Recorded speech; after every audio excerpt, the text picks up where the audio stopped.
Well, hey friends, let's talk about books, shall we? Because I have finished some really great ones, some kind of terrible ones, and I want to talk about them. I won't give any spoilers away if you've not read these, but I want to give you some ideas of some books maybe to add to your own to be read list or to be listened to be heard if you use Audible or like audiobooks. So I have kind of my own rating system. I know a lot of people do this and I've seen lots of these floating around online. So I'm going to share my rating so that hopefully it'll make sense as we're going along. I have a feeling I will tweak this as I go on reviewing more books here because I feel like it's hard to nail down a perfect one. So 1 star means I either did not finish it or I didn't want to finish it. So, and even when I did, I didn't love it. So it's one that I definitely wouldn't recommend it to anyone. Just one of those books that I'm like, what a waste of time. And that, I mean, it's pretty rare that I have a book like that, but every once in a while you do, you know? And so I think that's an important part of the review system. So 2 stars, I feel like it was kind of a meh book. Probably also wouldn't recommend it to anyone. I mean, it'd be pretty rare if I did. Maybe there was nothing like deeply wrong with it, but I didn't feel really any way about it. And that kind of tells me everything I need to know. Would I recommend it to someone? Probably not. 3 stars would be good. I enjoyed it. I would recommend it to specific people. So this is a book that I enjoyed, like I said, but maybe I wouldn't recommend it to just most people. It'd be like, oh, for example, one book I've read a while ago was John Stamos's autobiography. I would probably give that 3 stars because it was an enjoyable book, but I think you have to have an interest in John Stamos or like he's really into like Disney and the Beach Boys and he talks a lot about that. I think if you're in any of those niches, you would enjoy it. Other people, I wouldn't recommend. I don't think that would be a memoir that most people would enjoy. So 4 stars, really great book, would recommend it to most people, thoroughly enjoyed it. There are a lot of books I read that float between the 3 and the 4 stars. And then of course, 5 stars would be like one of the best books I've ever read. It's added to like my top favorites of my life type book. It's one of those books I'll never forget and I think everyone should read. So hopefully that is helpful. Okay, let's dive into the books I've read recently. Cheers.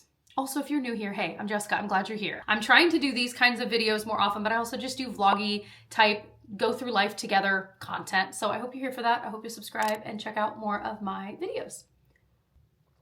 Oh, yes. Okay, so let's talk about this book, The Good Part by Sophie Cousens. I'm going to read you the synopsis for these because I think that will help guide. I mean, think about it. When I'm thinking about a book I want to read, I read the synopsis. So I'm going to read it to you like a teacher would. I'm kidding.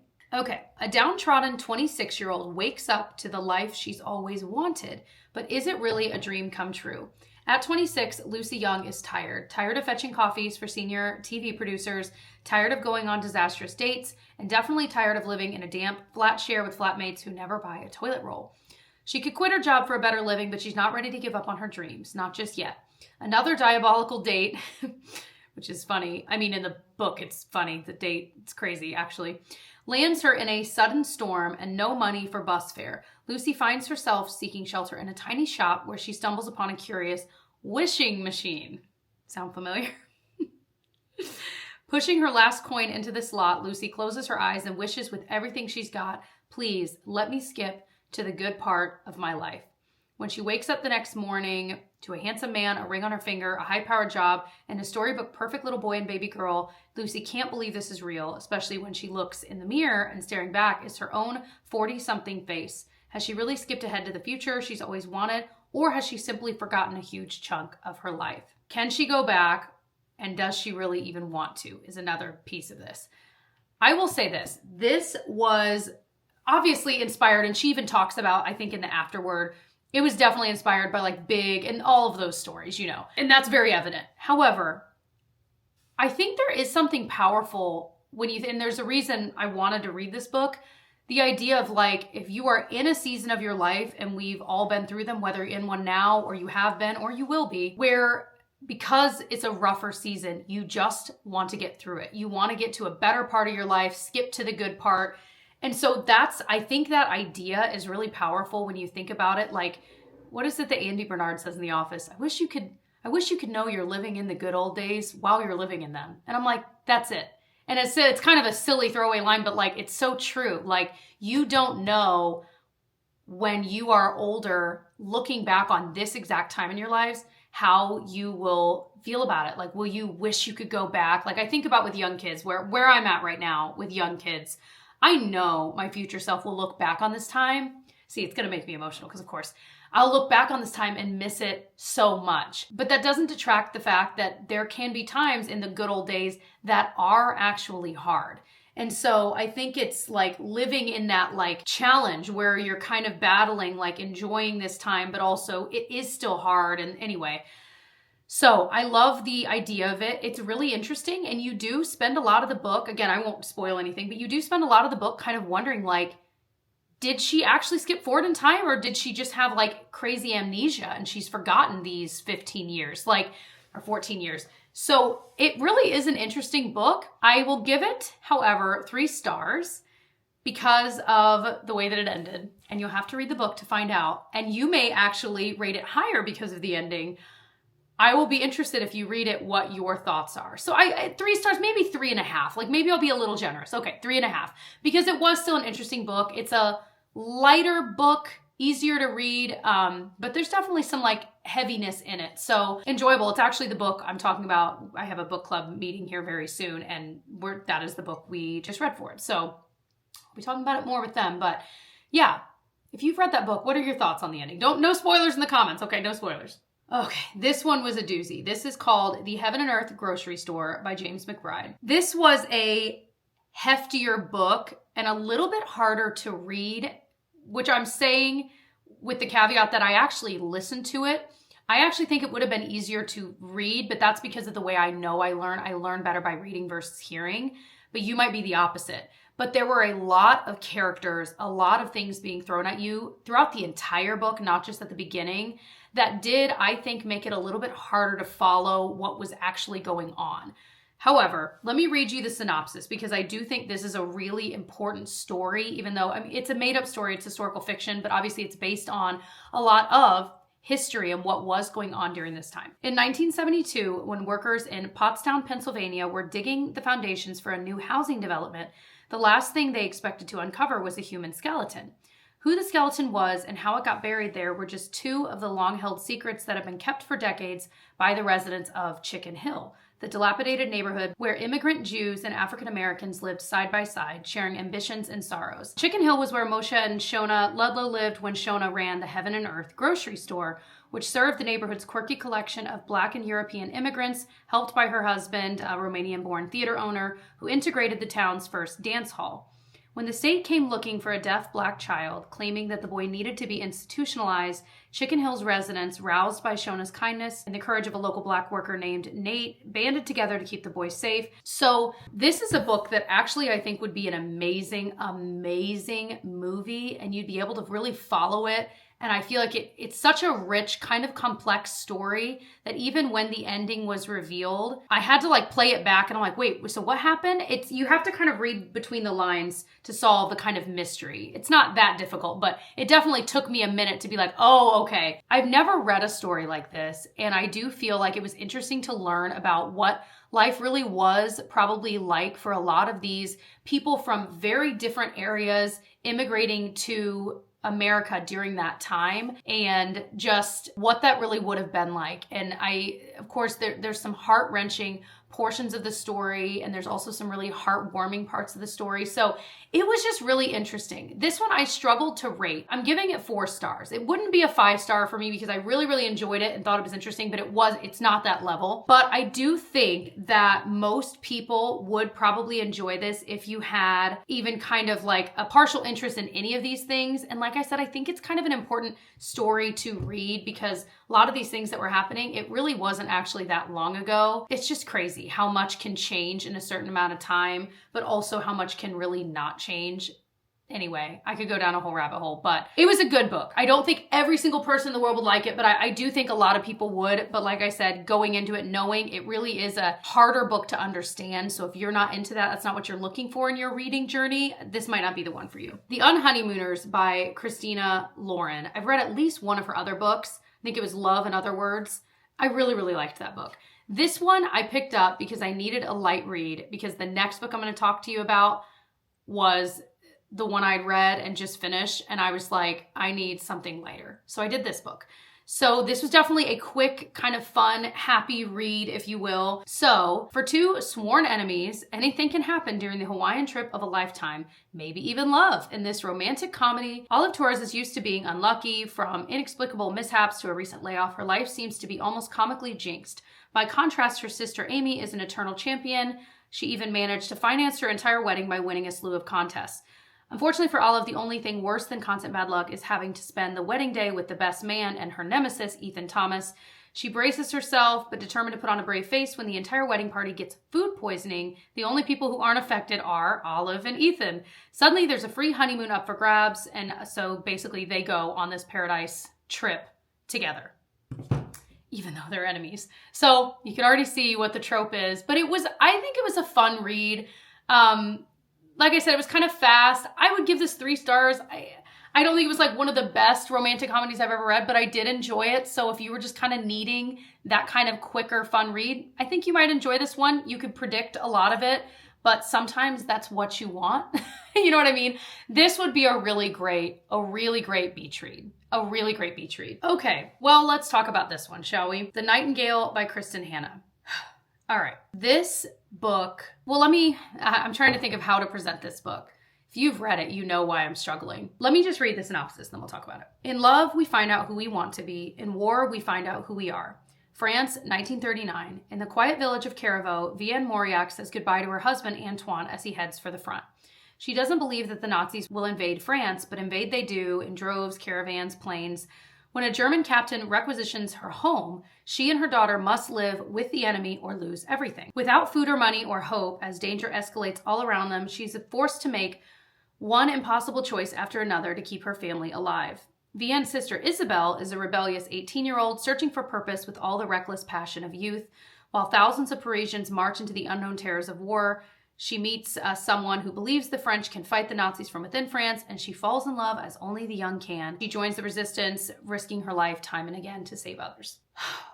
This was 5 stars. I have never been more emotional reading a book as far back as I can remember in my entire life.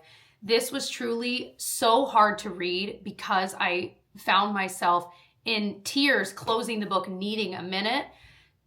So I'm going to say right now, if you can't handle that kind of emotional turmoil, I would not pick this book up, period. It is such a beautiful story. It is so well done. It is so well written. Seems to be well researched, to the untrained eye, but beautiful historical fiction story. Like I said, really hard to read, but it sticks with you. This was one of our book club books that it was supposed to be December and we had to skip it because there was sickness going around. That one of them was sick. So we ended up postponing it, and now we've got 2 books to talk about in our next book club. And one of my friends was like, do we have to talk about that one? I was like, I know. I don't know that I can handle talking about it either. So we might not.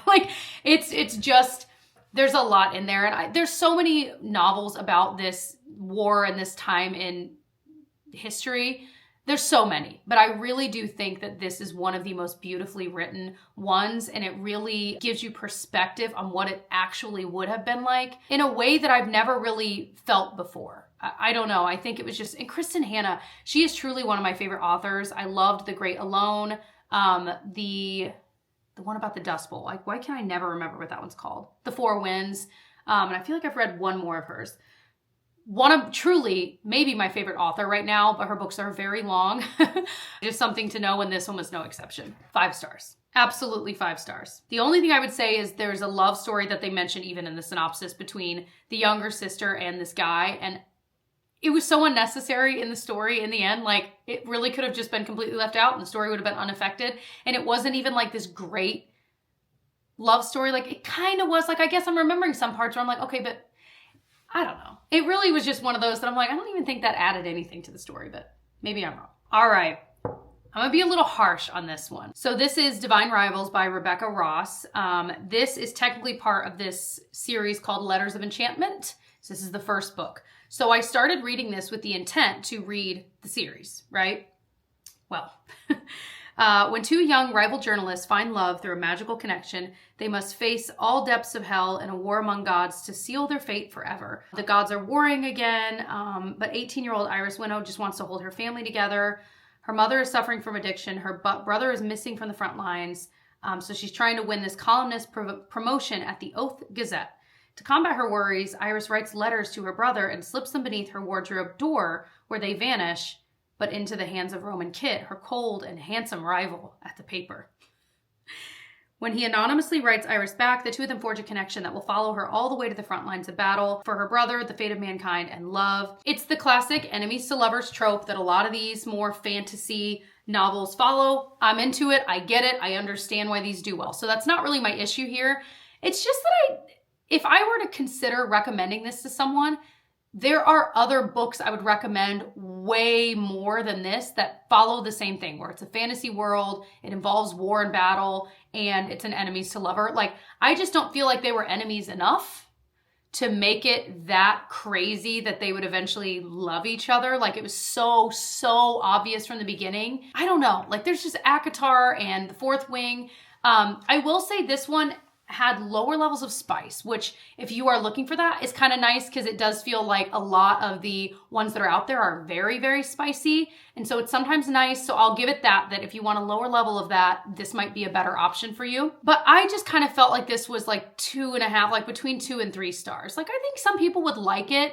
And I liked that it was a little bit of a different storyline, where it felt a little more contemporary and that they worked for this newspaper. It felt like it was this magical realm, but it was still like rooted in the real world. And I thought that was kind of cool. Like, having that kind of juxtaposition felt a little more rare to me. I mean, I've only read so many of these like fantasy series, but you get what I mean. So there was some good to it. Maybe I'll give it 3 stars for that, but I think I'm really lingering around 2.5. I don't know that I would recommend this to anyone when there are just other books I would recommend over it. Some of those other series are the world is so much richer that they've created. It's richer, it's more complex, and the characters you care about more. And in this one, I didn't really care. Like, when I got to the end and I knew, oh, I could do the book number 2, I was like, I don't really care what happens to these characters. Like, I just didn't really care about them, you know? Okay, The House Across the Lake by Riley Sager. This, I read actually closer to Halloween, but I talked about it, I think, in one random video, but I figured I'd pull it into here just to round this out, because I haven't really talked about any thriller type books. Casey Fletcher, a recently widowed actress trying to escape a streak of bad press, has retreated to the peace and quiet of her family's lake house in Vermont. Beautiful. Like, again, this would be, if it's not already becoming a movie, it would be a great movie. Armed with a pair of binoculars and several bottles of liquor, she passes the time watching Tom and Catherine Royce, the glamorous couple who live in the house across the lake. One day on the lake, Casey saves Catherine from drowning, and the two strike up a budding friendship. But the more they get to know each other and the longer Casey watches, it becomes clear that their marriage is not as perfect as it appears. When Catherine suddenly vanishes, Casey becomes consumed with finding out what happened to her. Right? I mean, I probably would too. She shouldn't be spying on them. In the process, she uncovers eerie, darker truths. Okay, I'm gonna stop there. Listen, this book takes a turn in a way that you would never in a million billion years guess. And for that, I think it's worth reading, because when you get to it, you'll be like, wait, what? I'm sorry, what?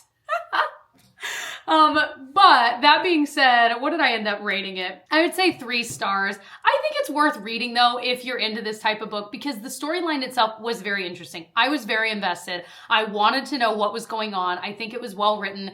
It's just that the plot twist is real bizarre. Really bizarre and so unexpected. So I would say if you're into this kind of book, you should definitely read it. And if you're looking for, maybe you're not super into this kind of book, but like I wanted a spookier read around Halloween, this was a great one for that time of year. So if you want to save it, definitely read it. If not, just to find out what the plot twist was. Don't look it up. You got to read it. You got to experience it the way I experienced it. Just know that when you get to that point and you guffaw, know that I guffawed right alongside you. So 3 stars. I think it was really good, wild and wacky, weird twist. That I would recommend to some people. Okay, that's all I wanted to talk about. I hope that this was enjoyable. This is the first kind of video I've done where I devoted it just to books. If you are into this kind of content, give me a thumbs up on this video. Comment below what is on your to be read list. What is a book you recently finished that you were like, wow, 5 stars, like everyone should read this? I want to know what that is and build up my own TBR list for the year. I mean, that list is already long, but you know how it is. There are those books that have been on there forever and you're just constantly moving other things to the top. That's where I'm at. So like I said, if you are new here and you just clicked on this, I really am so glad you clicked on the video. I hope you'll subscribe. Maybe check out some of my other videos, see if we vibe well together. I can link some of my recent favorite videos I've done if you're kind of curious where to start. And I love you all dearly. I hope you are having an awesome day wherever you are, and I will see you in my next one. Bye.